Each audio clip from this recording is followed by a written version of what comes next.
Hey hey hey!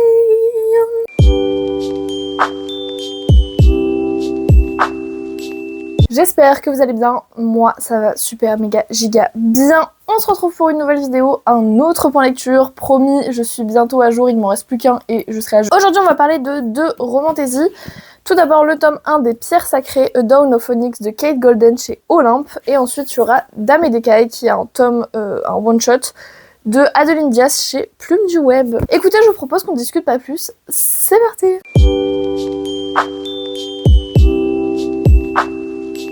On commence avec le tome 1 des Pierres Sacrées, A Dawn of Onyx de Kate Golden chez Olympe. J'avoue, j'ai repoussé le tournage de ce point lecture juste pour ce livre-là, parce que, en fait, je me suis rendu compte qu'il se rapprochait énormément d'un livre que j'avais commencé à lire, je t'en ai déjà parlé, j'avais commencé à lire Défier la nuit. En fait, les deux histoires se mêlent énormément, et en fait, je me suis rendu compte que je confondais les deux histoires. Donc c'était assez compliqué, et je confondais aussi celui que je vous ai présenté la semaine dernière. Je confonds celui-là avec L'évêque de l'air et avec Défier la nuit. Voilà, je me demandais pas, c'est parce que c'est des histoires très proches que j'ai lues de manière assez successive, donc en fait tout s'est mélangé dans mon cerveau je pense. Donc mon résumé va être un petit peu bancal, bref. Alors nous sommes dans un univers de fantasy, je vais vous montrer la map parce qu'elle est assez parlante de l'univers. En fait vous allez avoir un royaume par pierre, entre guillemets. Vous allez avoir un royaume autour des pierres, etc. Nous on va suivre Arwen. Arwen qui... elle est dans quel royaume? Au Grenat, je crois? Ah non, elle veut aller au Grenat, mais elle est... Bon, je sais plus. Bon, en gros, Arwen est dans un des royaumes. Il faut savoir qu'il y a une guerre qui est menée par le roi d'Onyx depuis maintenant des décennies. Elle y a perdu... Enfin, son frère est là-bas, son amour de jeunesse est là-bas, donc voilà, elle vit seule avec sa mère et sa sœur. Un soir, son frère va revenir et va leur dire « Il faut partir, j'ai réussi à voler des pierres à l'armée d'Onyx. » Il faut partir, on va aller jusqu'au Grenat qui est une contrée qui est... je sais plus s'ils vont au Grenat, mais bref, ils vont dans un des pays que je vous ai montré qui n'est pas encore en fait impliqué dans la guerre. Au moment où ils allaient partir, en fait, des soldats ont rattrapé le frère. Ils ont oublié quelque chose dans la maison, que la mère d'Arwen est très malade, elle a un traitement, et en fait, ils ont oublié ce traitement-là dans la maison. Et donc Arwen va y retourner parce que sans ce traitement, leur mère risque de mourir à tout moment, en fait. Et donc, elle se retrouve nez à nez avec ces fameux soldats. Elle décide au début de faire genre c'est pas chez elle, et puis au final ils comprennent très vite la vérité. Elle leur explique qu'elle peut se sacrifier à la place de son frère, et du coup ils vont l'emmener en fait tout simplement. Ils vont tout simplement l'emmener jusqu'à la forteresse du roi d'Onyx. Alors je sais plus si elle est dans le pays ou si pas du tout. Donc du coup elle va être faite prisonnière, et en prison elle va rencontrer un prisonnier, son voisin de cellule en fait. Alors c'est très bizarre avec ce prisonnier parce que un jour il est dans la prison, puis le lendemain il arrive à s'évader, et en fait il revient la voir, et il y a plein de choses bizarres autour de ce prisonnier. Je ne sais plus exactement les événements qui font que Arwen peut sortir de sa cellule, mais je crois qu'elle devient guérisseuse en quelque sorte, parce qu'elle était déjà dans son ancien village, et donc elle va retrouver ce prisonnier au milieu, etc. Donc ce prisonnier c'est assez ambigu, et on comprend pourquoi, je ne peux pas vous spoiler. Elle va finir par rencontrer le roi d'Onyx, et il va un petit peu se créer une alchimie entre les deux, jusqu'à un moment de cassure dont je ne peux pas vous parler, parce que c'est vraiment assez loin. On sait qu'elle rencontre le roi d'Onyx assez tôt, mais voilà. On en est là, Arwen est chez le roi d'Onyx, et elle commence aussi à comprendre un petit peu tout ce qui se passe derrière cette guerre, que c'est pas juste une guerre sanguinaire, et qu'il y a d'autres choses bien plus compliquées pour une jeune guérisseuse de village. Bref. Ah, quand je vous ai dit que ça allait être compliqué à résumer, c'était pas faux. Je vous rassure, le livre d'après, je l'ai lu il y a vraiment peu de temps, donc le résumé va être super facile. On va aller beaucoup plus vite. Bref. On va commencer par l'univers. Alors, on nous en dit assez peu, à part vers la fin, donc je peux pas trop vous en dire malheureusement. En fait, l'univers nous est vraiment expliqué à la fin, et d'ailleurs, il faudrait que j'aille relire la fin avant de lire la suite, parce que ça va être compliqué de comprendre au moment de relire. Bref, on s'en fout. Beaucoup de mots pour dire pas grand chose. L'univers m'a l'air très complexe, que ce soit en termes magiques ou en termes de politique. Vraiment je pense qu'on ne va pas s'ennuyer dans ce genre d'univers. On nous en dit très peu dans ce livre là, pour la bonne et unique raison qu'on est uniquement dans le point de vue d'Arwen. En fait on apprend les choses en même temps qu'Arwen, on a les mêmes révélations qu'elle, parce qu'en fait on est dans son point de vue, et donc on ne sait que ce qu'elle sait. Donc en fait on reste assez sur notre faim, parce que du coup on lui explique pas forcément dans quel univers elle est plongée. On comprend qu'il y a des histoires un petit peu mythologiques, etc. derrière ça, et Arwen l'explique un petit peu comme si elle se parlait à elle-même, donc voilà, ça donne un peu des pistes, mais c'est vrai que l'univers est pas super développé. Après, je pense que ce n'est que attente, dans le sens où on va en apprendre plus après, je le sens d'ici. Donc voilà, je ne suis pas inquiète pour le moment sur le sujet. En termes de personnages, parlons tout d'abord d'Arwen. C'est pour une fois, encore une fois, une protagoniste féminine que comme j'aime bien, il y a de la remise en question, il y a le côté ok, peut-être il est pas très très correct dans ce qu'il fait, etc. Mais en attendant, je peux comprendre pourquoi il fait ça. Ce genre de remise en question qui, moi, me plaise beaucoup chez une protagoniste ou un protagoniste d'ailleurs. Vraiment, c'est le genre de truc que j'aime bien et qui me fait m'attacher à un personnage, c'est la remise en question parce que ça donne un côté très humain. Alors oui, il y a l'histoire de il y a que les cons qui changent pas d'avis, gna gna gna, mais ça donne un côté encore plus humain, le fait de savoir se remettre en question, je trouve, pour un personnage. En plus de ça, elle est hyper perspicace, donc c'est vraiment hyper appréciable. Sa relation avec donc le protagoniste masculin, on va dire, on apprend très vite qui c'est. Je vous donne pas tout à fait tous les détails, mais voilà, vous apprendrez en lisant qui est-ce. On est sur un vrai slow burn qui est quand même assez frustrant à la fin parce qu'en fait, il y a un événement qui fait que Arwen décide de s'éloigner drastiquement en fait du protagoniste masculin. Je vais essayer de pas trop vous spoiler. Et alors c'est très frustrant parce que du coup on s'est dit putain, on a passé un tome entier à suivre leur slow burn, etc. Je pense que c'est pour mieux faire repartir le tome 2. Mais en même temps, vu tout ce qui se passe, tu te dis ouais, si elle lui pardonne trop facilement, c'est impossible. Donc j'ai quand même vachement hâte d'avoir le tome 2 entre les mains parce que bon, je suis quand même vachement frustrée, mais soit. En termes de personnages, c'est tout ce que je peux vous dire. Le protagoniste masculin est vraiment très très bien parce que il y a un peu ce côté, c'est un peu la personne maudite où il y a beaucoup de rumeurs et en fait quand elle le découvre dans la vraie vie, c'est pas du tout la même personne que ce que les rumeurs en disent, donc c'est assez sympa. En termes d'intrigue, il y a une petite trope qui me casse les bonbons, mais bon. Elle est bien amenée, j'aurais pas dit ça, mais la trope de l'élu, c'est-à-dire c'est un peu comme à la Harry Potter. Alors Harry Potter, c'est encore à la limite bien fait, c'est-à-dire que c'est elle qui va sauver le monde en fait. C'est un peu ce qu'on pourrait retrouver dans Divine Darkness, sauf que quand on en apprend plus, on se rend compte qu'en fait c'est pas une question d'élu, c'est une question d'autre chose. C'est une question un peu plus haute que juste oh bah t'as un peu des facultés magiques un peu incroyables, du coup tu vas sauver le monde. Là on est un peu sur ça, on est un peu sur c'est elle qui va sauver la planète. Alors non, on se calme, d'accord. Ça m'énerve un petit peu, mais ça n'a pas gêné ma lecture parce que ça arrive qu'à la fin où on vous dit ouais mais en fait c'est une personne tellement incroyable qu'elle va sauver l'univers, et t'es là en mode d'accord. Bah écoute, on verra ça plus tard, bref. Au-delà de la romance entre Arwen et le prota masculin, on va avoir deux autres personnages qui sont Griffon et Marie, qui sont à surveiller parce que, on va pas se mentir, il y a un espèce de petit rapprochement à la fin et t'es là en mode bah dis donc. Je vous en dis pas plus parce que ce serait clairement du spoil après, mais vraiment à la fin j'étais en mode faut nous casser des trucs, c'est pas possible. Bon, ça m'a fait bien rire parce que les deux, Marie a une verve absolument incroyable et Griffon a tendance à ne pas trop répondre et elle arrive à le faire sortir de ses gonds et je trouve ça hilarant parce que Griffon vraiment c'est le second du roi en fait, et c'est un peu, vous savez, la figure de marbre, le second du roi qui ne sourit pas, qui ne rigole pas, qui ne pleure pas, qui ne s'énerve pas, le mec stoïque, et Marie arrive à le faire sortir de ses gonds, donc je pense que c'est bon signe pour la suite. Bref. En termes d'intrigue, du coup, vraiment intrigue pure et dure, l'ensemble du livre est quand même relativement calme en termes d'intrigue générale, c'est-à-dire la guerre, etc. Bien qu'il y ait des petits événements qui soient un petit peu croustillants et qui étaient hyper intéressants, bref. La fin précipite quand même l'ensemble du livre, les 100 dernières pages précipitent en fait la fin du livre, et c'est quand même assez bien, franchement. J'ai pas tout compris, on va pas se mentir, encore des détails qui sont assez flous, c'est pour ça que je vous dis qu'il faudrait que je relise avant d'avoir le tome 2 entre les mains. D'ailleurs je crois que le tome 2 n'est même pas encore traduit en français, donc bon, j'ai un peu de temps avant. Mais voilà, ça va quand même assez vite, et comme je vous l'ai dit, nous on ne sait rien avant Arwen, c'est-à-dire qu'on apprend tout en même temps qu'elle, et des fois on est un peu en mode attends quoi, que vient-il de se passer? On repart à zéro. Des fois on apprend vraiment les trucs en même temps qu'elle et on se dit qu'est-ce que... Donc il y a des fois on est quand même un petit peu perdu. Après il y a énormément de révélations qui nous tombent sur la gueule et où on s'y attendait vraiment pas. Après c'est dû à notre méconnaissance, on va dire, de l'univers. Il y a une chose à laquelle je m'attendais, c'est au tout début, une révélation entre guillemets qui était tellement logique. Je sais pas si, comme je l'avais dit la dernière fois, je sais pas si c'est parce que à force de lire en fait j'en viens à deviner des schémas répétitifs. Mais là c'est vrai que... Attendez, j'ai les cheveux dans les yeux.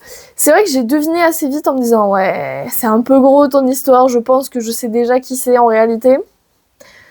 Et en fait, j'avais complètement raison, et quand je l'ai vu, j'ai dit c'était facile. Mais en même temps, J'ai envie de vous dire, je pense que c'est dû à mon expérience de lecture assez importante. Quelqu'un qui ouvre une romantaisie pour la première fois, je pense qu'il tombe sur le cul comme les Arwen. Mais c'est vrai que je l'ai senti venir d'assez loin, donc bon. Ça, ce n'est qu'une parenthèse. Au-delà de ça, ça reste quand même une très bonne lecture avec un univers qui, je pense, mérite de s'y pencher beaucoup plus. Et une politique très développée, et j'ai hâte de voir comment va évoluer la relation entre Arwen et le prota masculin, parce que là on est un petit peu au point mort malheureusement. Alors on se retrouve un tout autre jour à une toute autre heure de la journée, mais en fait tout le plan que j'ai fait sur Dame et les Gailles n'a absolument pas fonctionné. D'ailleurs je m'excuserai pour mes cernes, en fait avec la lumière ça fait un truc trop bizarre, mais quand je vais dans la glace j'ai rien. Donc je ne saurais expliquer, bref. Du coup, Dame et d'écailles de Adeline Diaz chez Olympe, chez Plume du Web. C'est parce que l'héroïne s'appelle Olympe, c'est pour ça que ça m'a perturbée. Du coup, nous allons suivre Olympe qui a été abandonnée quand elle était petite et qui a été ballottée de famille d'accueil en famille d'accueil. Olympe, elle a une petite particularité qui a fait qu'elle a pas super bien vécu sa période de famille d'accueil, c'est qu'en fait, elle est médium, elle est en capacité de voir les morts, tout simplement. C'est super sympa. Du coup, quand elle était petite, elle était un petit peu la risée partout où elle allait parce que personne ne la croyait, bien évidemment. Elle travaille dans une association qui aide les personnes victimes de phénomènes paranormaux à s'en débarrasser, en fait. Et elle va se rendre du côté de l'île pour aider une famille qui est poursuivie par un mec qui a la tête coupée, enfin en fait qui est égorgé et qui parle à Olympe en lui disant qu'il l'attendait, que enfin elle est arrivée, etc. Donc Olympe comprend pas trop. Elle comprend que c'est une maison abandonnée qui est accolée à la maison de la famille qui pose problème en fait. Et donc elle va en référer à Pierre, donc qui est un prêtre, qui est un petit peu son supérieur hiérarchique si je puis dire. Il a beaucoup plus d'expérience qu'elle, il peut exorciser, etc. Elle va lui dire écoute, il y a des choses bizarres dans cette maison, dans la maison d'à côté, j'aimerais vraiment les aider. Il va lui dire tu rentres à l'hôtel, tu te calmes, et surtout tu ne retournes pas dans cette maison. Au début elle va se dire ok, il faut que je retourne à l'hôtel, il faut que j'attende Pierre parce que si c'est dangereux, etc. Je sais pas ce qui pourrait m'arriver, donc... Au début, elle décide de rentrer à l'hôtel, sauf que sur le chemin de l'hôtel, elle va buter dans quelqu'un, et au-dessus de sa tête, en fait, elle va voir un dragon, comme, enfin, c'est une âme, en fait, parce qu'elle voit les âmes, et elle va voir cette âme de dragon au-dessus de lui, elle va être un petit peu perturbée, parce que c'est la première fois qu'elle voit ça, sauf que au fur et à mesure de la soirée, donc elle arrive dans sa chambre d'hôtel, etc., et au fur et à mesure de la soirée, elle va avoir une envie, mais impossible, improbable, d'aller absolument dans cette maison. Donc elle va se retrouver à escalader le grillage et à finir dans le jardin de cette maison, sauf que cette maison est en fait protégée par une alarme, etc. Et elle va se retrouver kidnappée, entre guillemets, par les propriétaires de cette maison. Elle va découvrir le fameux mec dans lequel elle est rentrée dans la journée, qui a ce dragon au-dessus de lui. Et elle va en quelque sorte comprendre que c'est une famille, la famille des Montargent, je crois. Montardant, pardon, qui souffre d'une malédiction où en fait à l'intérieur d'eux habite une âme de dragon et cette âme prend possession quand elle le veut, ils appellent ça la déchirure, sauf que au bout d'un moment l'âme prend possession du corps complètement et eh bien ils deviennent complètement incontrôlables à partir d'un certain âge et la famille est obligée d'éradiquer les membres qui deviennent trop dangereux. Et en gros, ils sont partis du principe que pour éradiquer cette malédiction, ils doivent tuer tous les descendants de la famille qui leur a donné cette malédiction. Du coup, c'est un petit peu une quête dans laquelle ils sont lancés. Et donc, on va se retrouver avec Adam, donc la personne, enfin le mec dans qui elle est rentrée, et Olympe, qui vont devoir à la fois s'en sortir entre leurs valeurs respectives, les valeurs de leur famille, les valeurs famille de cœur, hein, parce qu'Olympe du coup n'a plus de famille. Adam va devoir aussi composer avec son cousin qui se méfie énormément d'Olympe. Comment ça se fait que tout d'un coup il y ait une espèce de médium qui débarque de nulle part et qui prétend pouvoir les aider, parce que du coup quand Olympe comprend que c'est des âmes de dragons, elle se dit que peut-être qu'en tant que médium, étant donné que c'est la seule à pouvoir parler aux dragons, elle va pouvoir les aider. Et en même temps, Olympe, elle est un petit peu prisonnière, elle est un petit peu en danger de mort aussi, voilà, et en même temps, les sentiments qui se développent entre les deux. Bref, j'espère que je vous ai fait un beau résumé, parce que pour une fois, je vous l'avais dit, la lecture est assez récente, du coup j'ai pu me remémorer de manière beaucoup plus détaillée, donc c'était beaucoup plus intéressant pour vous. Le fait... Alors déjà, j'ai adoré cette lecture, le fait qu'on soit sur un one-shot, c'est hyper intéressant parce que du coup on n'a pas un sentiment de frustration à la fin, même si j'aurais pu voir cette histoire développée dans une saga. J'aurais bien aimé quand même voir cette histoire se développer dans une saga à part entière parce que j'ai vraiment quelques questions pardon qui restent sans réponse.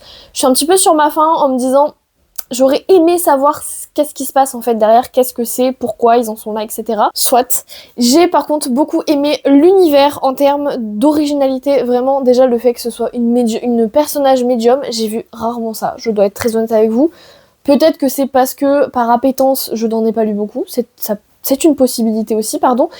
Mais c'est vrai que j'en ai très peu lu, des histoires sur des médiums, etc. Et la malédiction autour des dragons, le fait que ce soit en fait des âmes de dragons qui sont à l'intérieur de corps humains, que ce soit une malédiction médiévale, etc. C'était super intéressant et super original, comme je l'ai dit. On n'a pas l'habitude de voir les dragons développés dans ce genre de mythologie-là. C'est de l'urban fantasy, puisque clairement ils sont au milieu de l'île. Hein. Voilà, ça se passe en France en plus, donc c'est assez drôle. Alors je connais pas du tout les coins autour de l'île, donc c'est dommage, parce que j'ai pas pu dire « Ah putain, oui, je connais ce village, machin ». J'y suis jamais allée de ma vie, mais c'est rigolo de voir que ça se passe en France, en plus de ça. Et ils sont vraiment au milieu de la ville, quoi, donc c'est assez intéressant quand même. En parlant des personnages, j'ai adoré le personnage de Olympe. Comme je le répète depuis déjà 2 ou 3 points de lecture, c'est pas une héroïne comme je les déteste, c'est vraiment une héroïne assez intelligente. En plus, elle a une sensibilité toute particulière du fait d'être médium, parce que au-delà de voir les âmes, elle ressent leurs émotions aussi. Il y a des scènes qui m'ont vraiment beaucoup touchée, parce que c'est une héroïne super touchante au final. Et Adam de même, les deux portent leur fardeau, les deux portent leurs combats respectifs. Ça en fait des personnages assez sensibles auxquels on s'attache assez facilement, je dois être honnête. Leur relation du coup entre les deux, d'ailleurs Adam, book boyfriend, vraiment pas mal du tout, et leur relation du coup est d'autant plus mignonne que en fait on va s'attacher aux deux personnages de manière séparée pour ensuite s'attacher à eux quand ils se mettent ensemble. En plus de ça, on est sur un point de vue alterné. Attendez, je vais vous montrer. On a Adam, voilà, et on a encore Adam. Merde, c'est pas ça que je voulais montrer. Et on a Olympe. Voilà. Donc en fait le fait d'avoir le point de vue alterné, ça permet aussi de s'attacher au... Ah, je laisse mes marque-pages. En fait le problème c'est que vu que je lis dans le bateau, je laisse mes marque-pages dans le livre, c'est chiant. On s'attache vraiment aux deux personnages et on aime voir la romance entre les deux. Le fait qu'on ait les deux points de vue, c'est encore mieux, parce que du coup on voit aussi que Adam il est pas du tout insensible à Olympe, et que c'est limite... S'il n'est pas tombé amoureux en premier, c'est pas tout à fait, parce qu'il y a une espèce de coalition entre les deux, etc. Mais du coup, il y a aussi ce côté un petit peu de destin où ils étaient destinés à se rencontrer, parce que, eh bien, cette malédiction pèse lourd sur les épaules d'Adam, et peut-être que Olympe est en effet une solution pour briser cette malédiction. Donc c'est hyper intéressant et ça rend la romance d'autant plus mignonne. Adrien, le fameux cousin, je sais plus si j'en ai parlé dans le résumé, le cousin qui se méfie d'Olympe, des grandes baffes dans sa gueule, il prend que des décisions à la con. Mais c'est un truc de malade. Il n'y a pas plus débile que les décisions qu'il a pu prendre, parce qu'en voulant protéger sa famille, il les met en danger. Ça sert à quoi, ma belle? Vraiment, ça sert à quoi? Bref. Après, en termes de personnages, on n'en voit pas trop. Si, on voit la tante d'Adam quand même vachement, qui, pareil, m'a beaucoup touchée, parce que c'est une des plus vieilles qui est touchée par cette malédiction, parce que c'est pas toutes les générations qui sont touchées, et pas toutes les personnes d'une même famille. Et elle est vieille et elle s'attend à mourir en fait, parce que au bout d'un moment, les dragons passés 40-50 ans, les dragons deviennent vraiment incontrôlables, et c'est à ce moment-là qu'on tue les personnes en fait, tout simplement.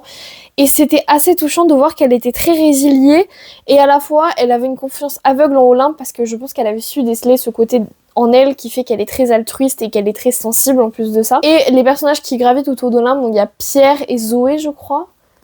On la voit très peu, Zoé, on va pas se mentir, donc c'est peut-être pour ça que je l'ai oublié. Mais Pierre aussi, il est doté d'une capacité de sensibilité et à la fois de rationalisation qui est incroyable. C'est censé être un homme d'église, donc il arrive à rationaliser en disant « Attends, il faut qu'on les aide parce que c'est pas possible de vivre avec un fardeau pareil, etc. » En termes d'intrigue, cette fois-ci, je vous l'ai dit, j'étais un petit peu déçue de la fin. J'ai beaucoup de questions qui demeurent sans réponse, malheureusement, c'est ainsi, ce n'est pas grave, je m'en remettrai. Mais surtout, j'ai beaucoup... Enfin, tout s'est enchaîné très vite à la fin, mais c'était assez intéressant parce que du coup, il y a eu beaucoup de révélations auxquelles je ne m'attendais pas du tout. Pour être très honnête, il y a eu beaucoup d'intrigues où c'était très très bien trouvé. La fin est un petit peu brouillonne et j'aurais peut-être aimé que ça ne finisse pas comme ça. Et au-delà du fait que la fin me laisse sur ma fin, justement, en termes d'univers, il me laisse aussi en termes de relation entre les deux personnages. L'épilogue arrive peut-être 2 semaines après le dernier chapitre. J'aurais aimé qu'on les voit dans un futur plus éloigné en fait, qu'on nous dise 2 ans après qu'ils ont réussi à se sortir et qu'ils ont fait ça. C'est peut-être utopique, mais j'aurais bien aimé le voir et le savoir. Voilà, ce n'est que un choix personnel. Je suis quand même déçue du fait que cet univers reste enfermé dans un seul one-shot. Si l'autrice passe par là, par pitié, il faut que vous nous écriviez Même un préquel sur comment est née la malédiction, parce que c'est assez intéressant et il y a énormément d'éléments cachés, etc. que Olympe va venir gratter petit à petit pour comprendre comment on en est arrivé là avec cette malédiction. Vous avez également, moi j'aurais bien aimé aussi, au-delà d'un préquel, une suite en mode qu'est-ce qui est devenu la famille en fait, qu'est-ce qui sont devenus Olympe et Adam. Et voilà, j'aurais aimé soit une suite, soit un début, on va dire, mais je trouve ça vraiment dommage qu'un univers aussi riche et qui m'ait autant tenu en haleine soit casanier dans un seul petit livre, parce qu'il est pas gros, hein, je vous assure qu'il se lit vite. Donc je suis un petit peu déçue, mais ça n'a pas entaché pour autant ma lecture. Je vous le recommande vraiment chaudement, surtout que on est sur un livre qui est très original en termes d'univers. Eh bien écoutez, j'espère que ce point lecture un petit peu délétère vous aura plu. Là je suis pas à jour, putain, j'étais à 2 doigts d'être à jour. Il manque encore un point lecture qui sortira du coup la semaine prochaine avec ACOTAR. Si vous avez vu mon réel ou mon short YouTube, voilà, vous comprendrez pourquoi je parle d'ACOTAR comme ça. Je vais enfin faire mon mea culpa auprès de vous sur YouTube en vidéo. Sur ce, je vous souhaite de très bonnes révisions, c'est mon cas aussi actuellement. On est ensemble, vous inquiétez pas, moi aussi je suis dans la galère des révisions, bref. Bons examens, bonnes vacances, bon travail, bon tout ce que vous voulez. Et surtout de très bonnes lectures. Et je vous fais plein de bisous. Ciao!